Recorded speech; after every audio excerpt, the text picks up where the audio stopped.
মাটির পদ্ম পাতার উপরে একটি ব্যাঙ বসে আছে, তাও আবার হাতে ধূপকাঠি ধরে। তো চলো আজকে এই ইউনিক টাইপের ধূপদানিটি কেমন করে আমি তৈরি করলাম ওটাই শেয়ার করব। সো হাই হ্যালো নমস্কার, আমি জুই। তোমরা সকলে কেমন আছো? তো দেখো, এই ধূপদানিটাকে তৈরি করার জন্য প্রথমে কিন্তু বেশ কিছুটা হাতে মাটি নিয়ে আমি দেখো একটা ডিম্বাকৃতি টাইপের শেপ এখানটায় দিয়ে নিয়েছি। তারপরে আবারও কিন্তু ওই রকমই টাইপের একটা শেপ দিয়ে নিয়ে উপরের দিকে দেখো এরকম টাইপের করে কিন্তু বসিয়েছি। তারপরে একটা মোটা কাদার রিং বসিয়ে একটার সাথে একটা কিন্তু খুব ভালো করে দেখো এখানটাতে অ্যাটাচ করে দিয়েছি। আর এইখানটাতে আমি কিন্তু একটা ব্যাঙের স্ট্রাকচার তৈরি করছি। তো দেখো এখানেতে গলার পোর্শনটা আর ব্যাঙের যে বুকের পোর্শনটা ওটা কিন্তু তৈরি।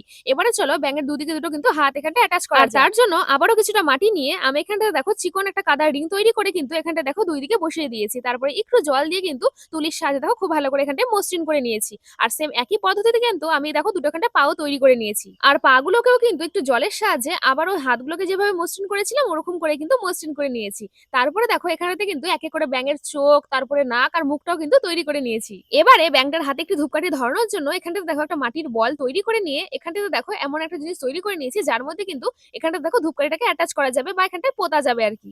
আর এর মধ্যে যাতে খুব ভালো করে ধূপকাঠিটা রাখা যায় সেই জন্য না একটা ধূপকাঠিরই ব্যবহার করে আমি কিন্তু এটাকে ফুটো করে নিয়েছি। আর তোমাদেরকে দেখো একটা কিন্তু ধূপকাঠি জ্বালিয়েও আমি এখানটা দেখিয়ে দিলাম যে ধূপকাঠিটাকে রাখার পরে এটা ঠিক কেমন লাগবে দেখতে। আর ব্যাঙটাকে তৈরি করার পরে আমার না এটা দেখতে খুবই ফাঁকা ফাঁকা লাগছিল, সেই জন্য দেখো একটা ছোট্ট মতো দেখতে কিন্তু পদ্ম পাতা আমি তৈরি করে নিয়েছি। এবারে চলো এই জিনিসগুলোকে আস্তে আস্তে রং করা যাক। তবে রং করার আগে কিন্তু খুব ভালো করে আমি এটাকে রোদে শুকিয়ে নিয়েছিলাম। আর তারপরে কিন্তু আমি এগুলোকে রং করা শুরু করছি।